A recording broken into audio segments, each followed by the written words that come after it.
Class 12 History Chapter 3. Now, let us go first into the definition of what social history is. Social history is an area of historical studies. That means it is the study of history that attempts to view historical evidence from the point of view of the developing social trends. Now, in social history, we study history only the societal activities or the societal aspect of history. Now, we exclude the political history, we exclude the economic history, only the social history is taken into account. Now, this social history is regarded as the grassroots history because it takes into account, or it deals only with the everyday life of the people. So let us move into the features or subject matters of social history, or the area which is covered under social history. Now, social history talks about social class, it talks about the class which existed in the society and the caste system. And we also talk about kinship and marriage in social history, and the role of gender is also studied under social histories. Now, what is meant by social class? By class, we mean the division of society into superior, inferior class. Social class means the division of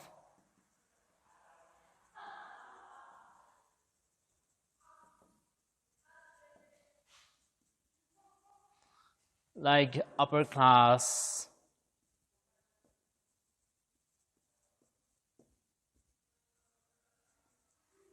so division of society into various class, like upper class, middle class, lower class, that is class system. Now we have the caste system. We move on to the caste system. Caste system is a social structure.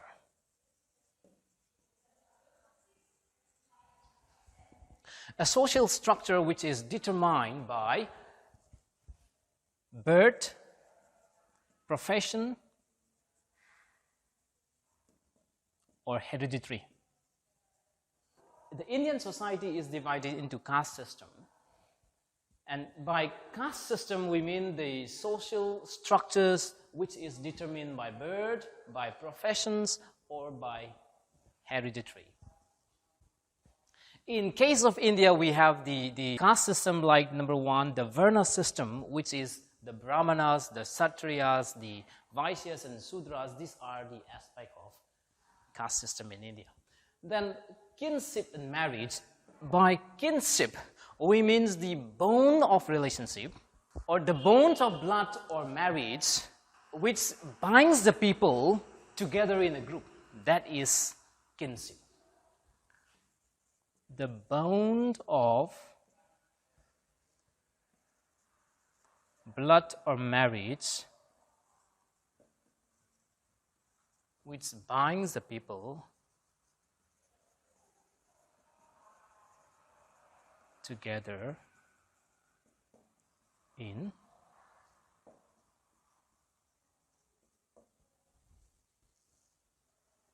and there are two types of kinship. Number one is a filial kinship.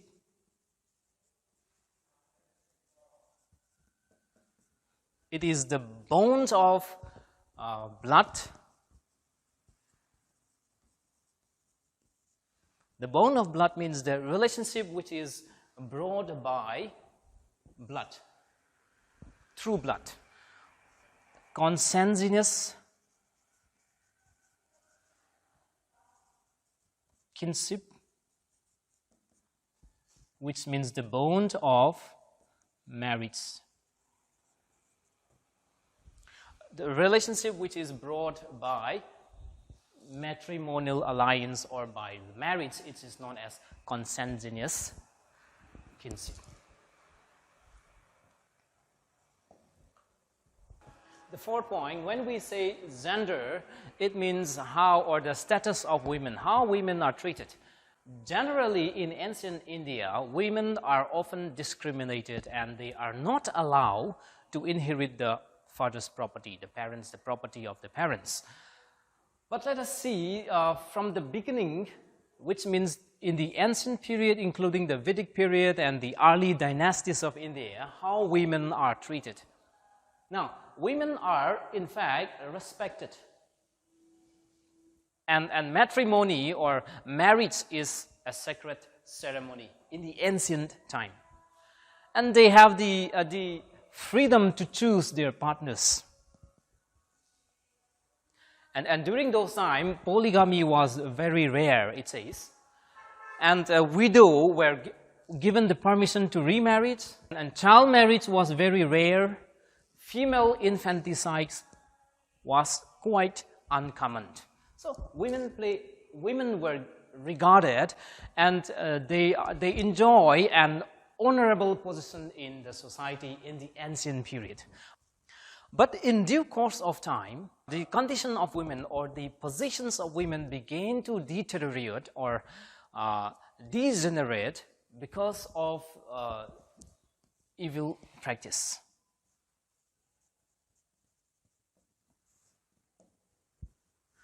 Evil social systems began to creep into Indian society, like sati, child marriage, and it deteriorated the conditions of women.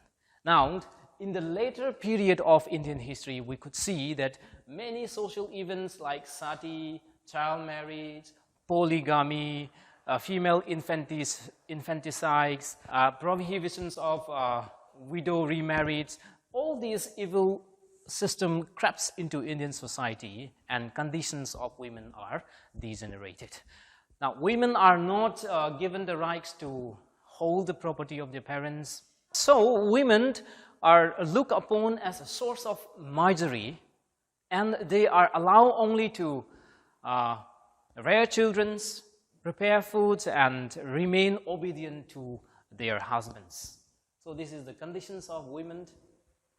With this, we conclude the features or the subject matter of social history. Now, we move on to the story of Mahabharata. From the book of Mahabharata, we come to know we have a great deal of social history is being depicted from the Mahabharata. So, Mahabharata is also an important source of history, important source of social history for us. Now, the Mahabharata is an epic poem. It is written by Vyas, and it contains 1 lakh or more than 1 lakh salokas. It means verses. It contains more than 1 lakh verses.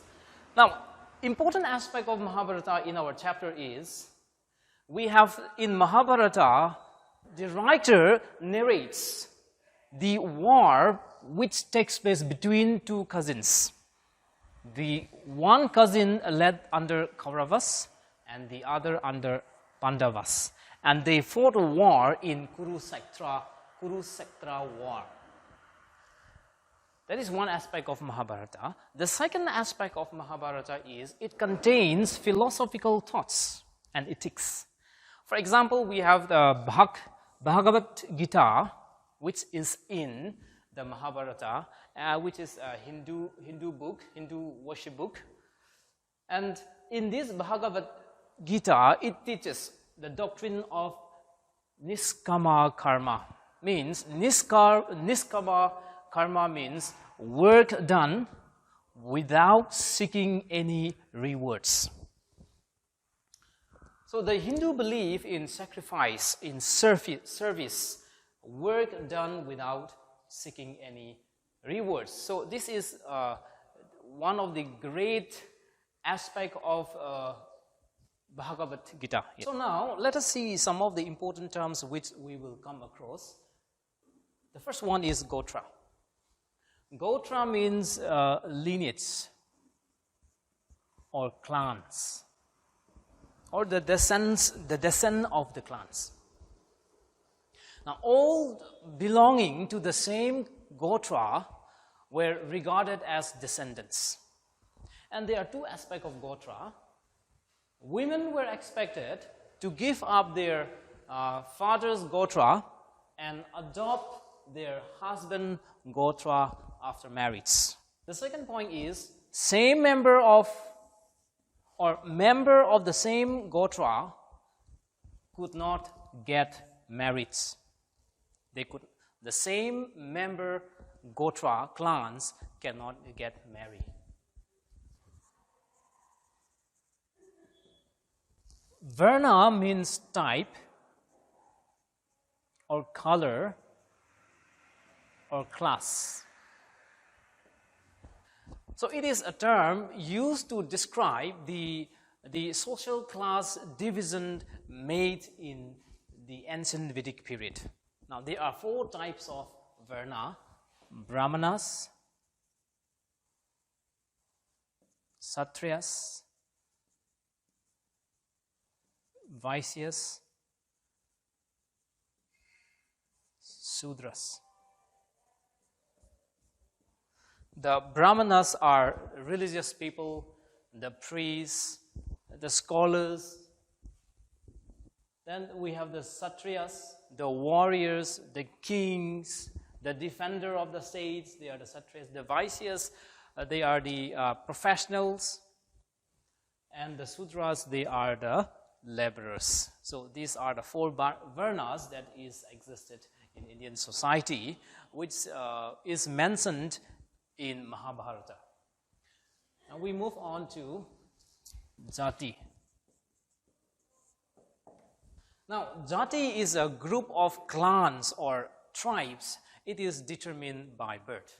So it is a group of clans or tribes, and it is determined by birth.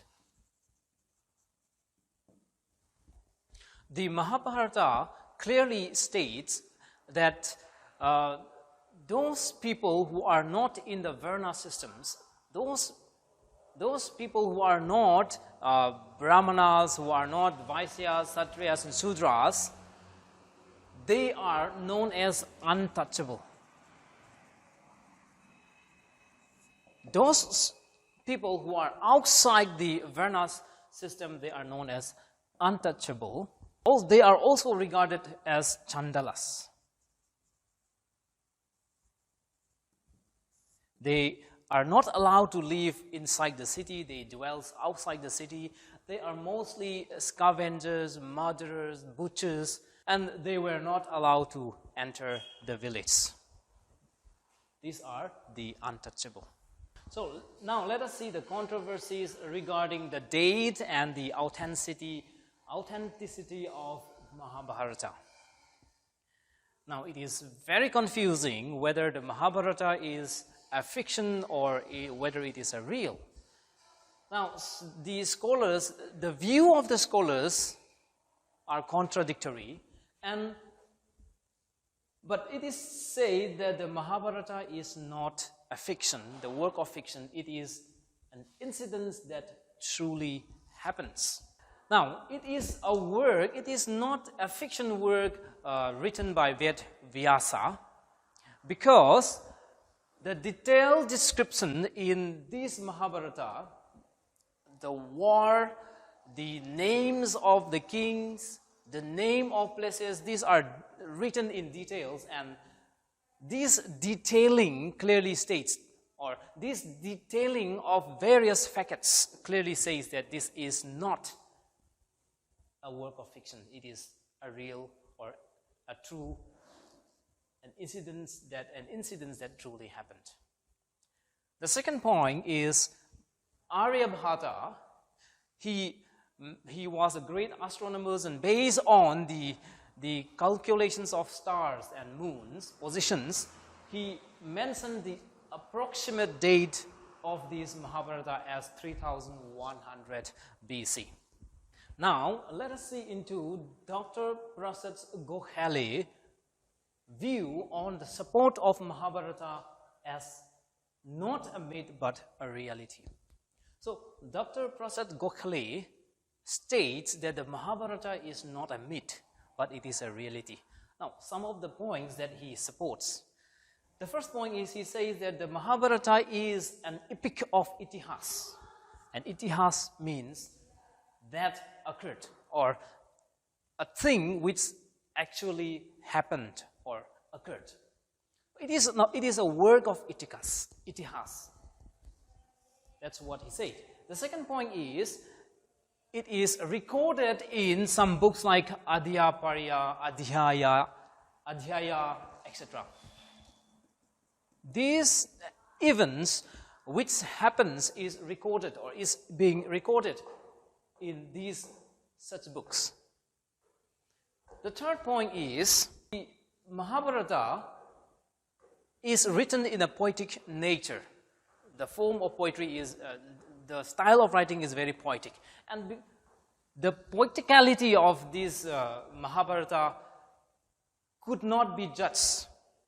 Because of the poeticality of this Mahabharata, it cannot say that it is a myth. So it is absurd to call Mahabharata a myth based on or because of its poetic natures. The third point is the Mahabharata contains the minute details of the war that took place, and there is a detailed account of around 50 kings and their wives and their relationship and his relationship, So the minute details descriptions of the work clearly shows us that it is not a work, it is not a myth, but it is a reality. The fifth point is the archaeological evidence in Dwaraka, it is a place in Gujarat, prove that the city was drowned in 2000 to 3000 BC. So there is an archaeological evidence to prove that this is a true event. And the last point, the astronomical recording of Mahabharata prove that it is a true event. Now, astronomy is based on the calculations of the position of stars and moons. They believe and they prove that the Mahabharata is a true event. With this, we conclude the third chapter, Early Social History and Mahabharata. Thank you very much.